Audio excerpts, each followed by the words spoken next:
So regarding buttock augmentation, thank you for the question because this is something I do a lot. Yes, this is getting more and more popular in all the statistics, buttock augmentation, buttock lift, the so-called BBL, Brazilian butt lift, is more and more performed. And this is something also very important to know. We have complications. We have people dying after, especially the BBL, because of fat grafting in big vessel of the buttocks. So anatomy and safety are absolutely mandatory for buttock augmentation. This is a very important new field after face, breast. People now ask for buttock augmentation because it's part of the general figure, the hourglass, silhouette. And yes, so how to augment the butt? We have mainly two tools, either the fat grafting or the implant, the silicone implant. And there are indications for both, but in my practice I like to combine both. I like to put the implant where in the muscle, not under, not on top, inside the muscle. Buttock is not like the breast, it's different anatomy, different mechanics, constraint.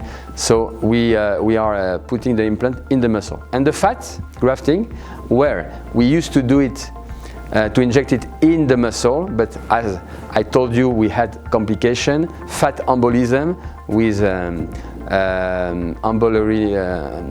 pulmonary embolism, sorry, and people dying. So now we are not allowed to inject fat in the muscle anymore, just superficially in the superficial fat under the skin. So I like to combine both. This way I reduce the volume of both, and this is what we call buttock composite augmentation with both implant in the muscle and fat grafting in the superficial fat. So regarding the trends in buttock aesthetics, it's very, very different from one country or one continent to the other. For example, in Europe, in France, I'm French, women, they don't want, the Kim Kardashian, but they are much more moderated, so they want just a little bit less fat in the waist and a little bit more fat in the butt. In South America, for example, or in Africa, yes, they want more butt because this is part of their idea of what is beauty. So we have to follow the ethnical differences, and there is no real truth. But I would say North America and Europe and Asia, they want moderated augmentation, and South America and Africa much bigger. After buttock augmentation, we have to follow some rules, important rules, because this is not like in the breast. There are some mechanical constraints. For example, sleeping, sitting, exercising, it's completely different. So after buttock augmentation, in my case with implant and fat, we have during 1 month or even sometimes 6 weeks some rules to follow. So for example, to sleep on the stomach, not on the back, because otherwise you can have compression on the implant and you can move, you can make some seroma, etc. So sleeping. Number 2, exercising. No exercise, no running during 6 weeks. We have to let the muscle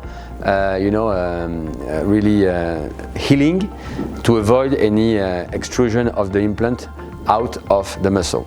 About sex, of course, no sex during 4 to 6 weeks, same reason, because the position can put tension on the muscle, etc., etc. About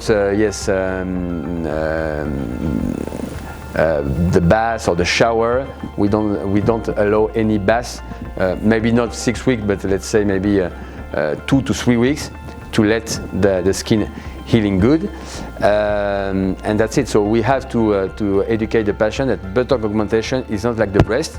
The breast, this is quite easy, but the butt is completely different because of this specific anatomy and specific mechanical constraint.